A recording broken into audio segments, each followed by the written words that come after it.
नमस्कार दोस्तों, स्वागत है आपका कथा सागर में। और आज मैं आप लोगों को सुख सागर के महात्म्य वर्णन का चौथा अध्याय सुनाने जा रही हूँ, जिसमें सप्ताह कथा में भगवान का आगमन और गोकर्ण उपाख्यान है। आशा करती हूँ कि आपने पहले के अध्याय सुन लिए होंगे। अगर आपने पहले के अध्याय सुन लिए हैं तो ये चौथी अध्याय आपको और अच्छे से समझ में आएगी। अगर आप नहीं सुने हैं तो आपको ये समझ में नहीं आ पाएगी। तो मेरी विनती है कि आप पहली अध्याय पहले सुने, फिर दूसरी अध्याय, फिर तीसरी अध्याय और फिर चौथी अध्याय। इसका आपको डिस्क्रिप्शन बॉक्स में लिंक मिल जाएगा और आप मेरे चैनल को सब्सक्राइब कर दें ताकि जब भी मैं कोई भी वीडियो अपलोड करूं वो नोटिफिकेशन आपको आपके फोन स्क्रीन पर तुरंत मिल जाए। भगवान श्री कृष्ण की चरणों में सिर झुकाकर अब चौथी अध्याय शुरू करते हैं। सूत जी कहते हैं, हे शौनकादिक ऋषियों, भक्ति ने ऋषियों से पूछा, आप लोग कृपा कर मुझे यह बतलाइए कि अब मैं कहाँ वास करूं। ऋषियों ने कहा, अब तुम वैष्णवों के हृदय में वास करो। जैसे ही भक्ति ने वैष्णवों के चित्त में प्रवेश किया, वैसे ही भगवान विष्णु भी साकार रूप धारण कर भक्तों के चित्त में प्रवेश कर गए। सनत कुमार ने कहा, श्रीमद् भागवत के सप्ताह यज्ञ से दुराचारी मनुष्य का सहज उद्धार और कलयुग में मनुष्य कैसे पवित्र हो जाता है, इस संबंध में मैं तुमसे एक इतिहास कहता हूँ, सुनो।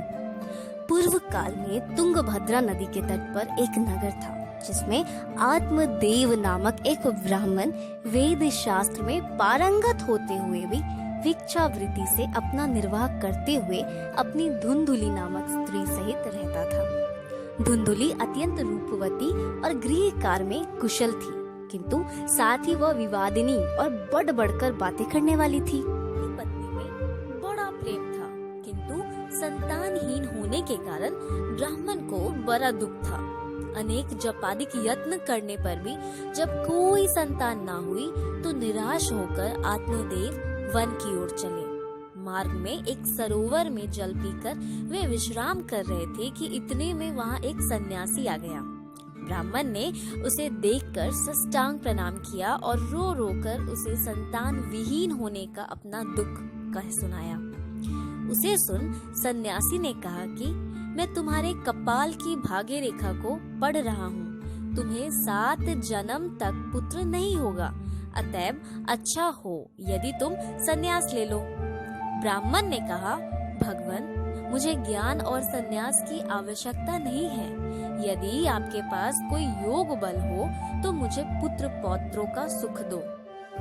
ब्राह्मण के हट करने पर सन्यासी ने उसे एक फल दिया और कहा कि इसे तुम अपनी स्त्री को खिला दोगे तो उससे पुत्र अवश्य उत्पन्न होगा। फल को लेकर आत्मदेव प्रसन्नता पूर्वक घर आए और उसे अपनी स्त्री को देकर कहा कि इसे खा लो, इससे तुमको पुत्र अवश्य होगा। फल देकर ब्राह्मण देव तो बाहर चले गए। इधर धुंधुली अपनी एक सखी से रोकर कहने लगी कि मैं इस फल को खाकर गर्भ धारण नहीं करूंगी, क्योंकि गर्भ से स्त्री को कष्ट ही कष्ट है और इससे मृत्यु भी हो सकती है।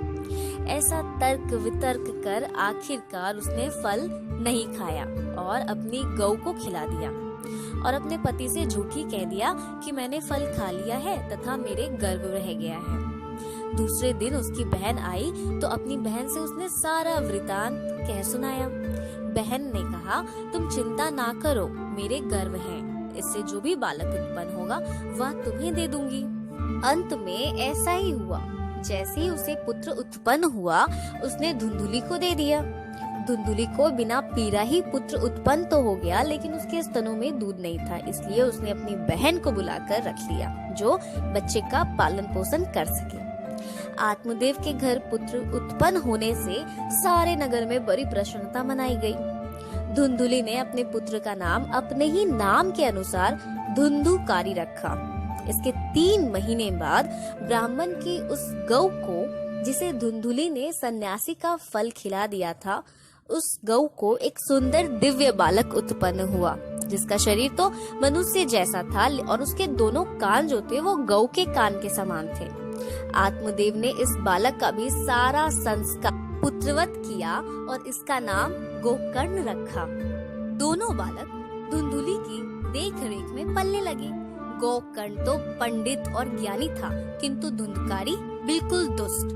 बड़ा होने पर धुंधकारी, धर्महीन, अनेक कार्यों को करता हुआ एक वैश्या के साथ अपने पिता की सारी कमाई को नष्ट कर दिया। यहाँ तक कि अपने माता पिता को पीट कर वह घर के सारे बर्तन तक उठा ले गया और सब कुछ कुमार्ग में व्यय कर दिया। यह देखकर आत्मदेव को बड़ा दुख हुआ और कहने लगे कि इससे अच्छा तो संतानहीन होना ही था।